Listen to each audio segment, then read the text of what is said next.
very smart. They went to the Wharton School of Finance with me. I know other people that aren't as smart, and those people are the top people in industry today, and they just were tougher. They didn't give up. And the smart ones had everything on their plate. They'd always come in with the A+ on the tests and the good boards and everything else. But when they ran into problems, they didn't know how to solve the problems like the guys that weren't as good. And it's very seldom that you see something other than this happen. So never, ever give up. You know, my father used to tell a joke. My father was a builder in Brooklyn and Queens, and I learned a lot from him. Fred Trump, he was a great guy, and I really learned a lot from him. And my father had this joke. It was a 7-Up joke. He said, a friend of his loved bottled water and soda. That was the business. He wasn't in real estate. He loved making soda.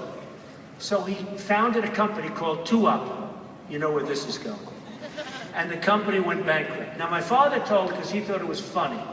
I remember it because to me it's really a little inspirational actually. He then went, it failed. He did another one, 3Up. It failed. He did another one, 4Up. It failed.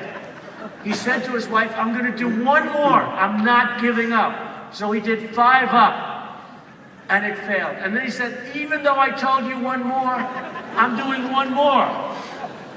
And it was 6Up, and it failed, and he went bankrupt, and that was the end of him. Nobody ever heard. And if only he would have done it again, he would have had 7Up. So my father liked it as a joke. I liked it sort of as a fact. It's life. Don't give up. Don't ever give up. Now, at the same time, you can't just, if there's a concrete wall, you can't just keep hitting your head against the wall. And you have to find ways of going under it, around it, over it. You've got to maintain flexibility. I deal with people, and I deal with people from other continents. And we have the greatest businessmen in the world in the United States, in my opinion. And even though I'm speaking to Australia, these are minor details. But we have the greatest businessmen in the, look what they did to you people and everybody else with their housing bundling loans. I mean, those guys made a fortune. 5,000 mortgages in Phoenix, Arizona. Nobody knows the address of any house. And by the way, would the world like to buy these mortgages? Yes, France. We'll buy about 5 trillion of them. Oh, absolutely, wonderful. These guys made a fortune. Okay, it was a bad thing, and it was a bad thing that happened. But we don't use our brilliant guys in the United States to negotiate against China and various other people. We use people that are diplomats. You know what a diplomat is? A diplomat is somebody who goes to school to be nice. They want to be nice. So if we would use, I know all the killers in New York, if I would pick out a team, like we do a golf team, I'll pick the Ryder Cup of business people. What we would do to the rest of the world would be unbelievable. But we have politicians that don't do that because they want to be nice. I heard a guy named Gary Locke today. Gary Locke. Anyone ever heard of Gary Locke? He's the new ambassador to China. And he said, and it's so naive, and it's so pathetic, it's funny, even though it's happening to my own country. He said, I think China should behave. They should be nicer to us. Because if they did, we'd make product and we could sell it in China. And I'm watching this, and I'm saying, God can't be doing this to us. He then finished off by saying, wouldn't it be nice for them to also know they're putting Americans to work? This is what he said about China. Now, I have a lot of respect for China. I just sold an apartment to a Chinese man for $33 million. I own a big chunk of the Bank of America building. I own a big chunk of a building in Manhattan, all because of China. I had nothing in it, nothing. They had a fortune. They had to put up all the money. I own a big percentage of the building, and Bank of America building is one of the cooler buildings. I mean, I deal with China. I respect China. I'm not angry at China because they're ripping off the United States. I just wish we had somebody that could rip them off for a while, okay? That's one of the reasons I love Australia, because you're selling them all sorts of shit.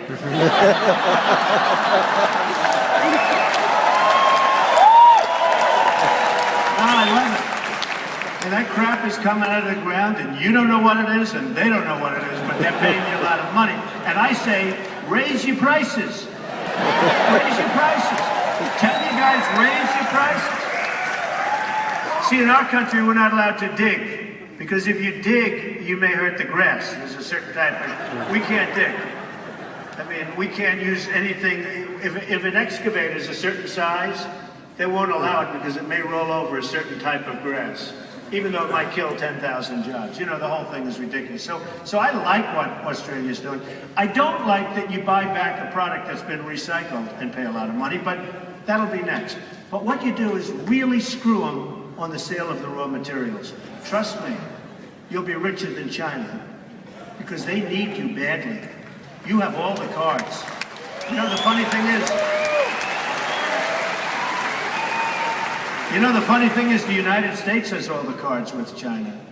They said to me, well, Mr. Trump, China has $1 trillion worth of our debt. I say, so what? I have banks that had, you know, like hundreds of millions of my debt. Didn't mean a thing to me. I didn't lose an hour's sleep. It was their problem, not my problem.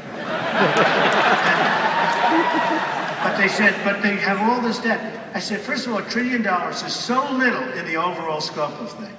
And if you wanted to tax Chinese products coming in, because as you know, they manipulate their currency, and you know, it's a bad thing. They do a lot of bad crap, and they get away with it. And then you have our diplomats say, wouldn't it be nice if they could help us with jobs? Oh my God.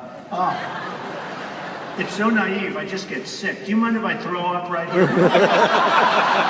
Would anybody get disgusted if I threw up all over the frickin' lecture? You gotta get disgusted. It's just so classic. You gotta get it. Because I think China would be very happy if we would create a lot of jobs so that we could sell things to China. And you know, even Japan, look, we love Japan. They went through a tsunami. They've got some problems. You know, they have a couple of little nuclear problems where their machines are exploding all over. And now we're all feeling so sorry for Japan. But they've been screwing us for 25 years. And as I said, when was the last time you saw somebody buy a Chevrolet in Japan? It doesn't happen. I mean, I'd like to know how many Chevrolets were sold in Japan. They sell them here. But, you know, they're our ally. You know, China this year is going to make $300 billion on us. $300 billion. And that's a low number. That was recently, and they just announced that the number is actually going to be much higher than that. But, you know, you take other countries like Colombia. Colombia's made $4 billion last year. $4 billion on us. That's a small country. And I actually spoke with a group representing Obama. I say, let me ask you a question.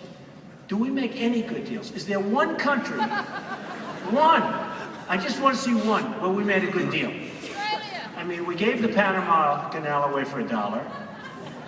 Jimmy Carter, he was another beauty. He was We're giving it away for $1. $1. You know what they did? They doubled the price.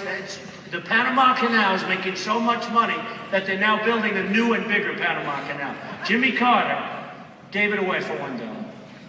You think he was a great negotiator? This is what we have. We have very stupid people running the United States. Okay. I know, run. Everyone says run. We should run. And you know what? I did run. I was #1 in every poll. But, you know, we have a rule that you can't be on television and run for office. So I'm saying to myself, I have this show called Celebrity Apprentice, which is a big hit. Big hit. And by the way, the group that does it here, they do a great job too. I mean, they do a good job, and really a good job. But we have it's a tremendous success, and you have equal time. So you can't do that. You can't run for office and have